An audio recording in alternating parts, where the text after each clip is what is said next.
kapulisan ay may mahalagang tungkulin na pangalagaan ang kapayapaan, kaayusan at seguridad ng bawat mamamayang Pilipino.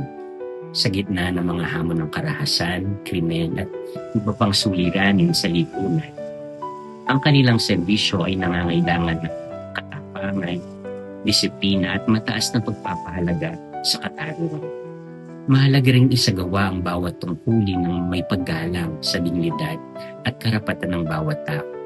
Sapagkat ang tunay na kapayapaan ay naitatagaw yon hindi lamang sa pamamagitan ng pagpapatupad ng batas, kundi pati na rin sa malasakit, pag-unawa at pagkakaisa. Bilang mga mamamayan, may pananagutan din tayong isa sa pagpapanatili ng kaayusan sa ating komunidad. Sa pamamagitan ng pagtutulungan ng kapulisan at ng publiko, paggalak sa batas at pagtutulungan upang maiwasan ang karahasan, makakamit natin ang isang ligtas at mapayapang lipunan para po sa ating lahat. Tayo pong manalangin.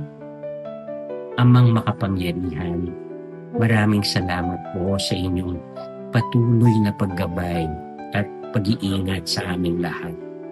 Inaalay namin sa iyo ang aming mga kapulisan na araw-araw na nagsasakripisyo upang mapanatili ang kapayapaan at kaayusan. Bigyan mo po sila ng karunungan sa bawat pasya, lakas sa bawat tungkulin at pusong puno ng katapatan, malasakit at paggalang sa bawat tao. Naway mapawi ang karahasan at maghari ang kapayapaan, pagkakaisa at pag-ibig sa aming mga pamayanan. Patuloy mo po kaming gabayan upang maging mga instrumento ng kabutihan at katarungan. Po ang aming dalangin. Amen.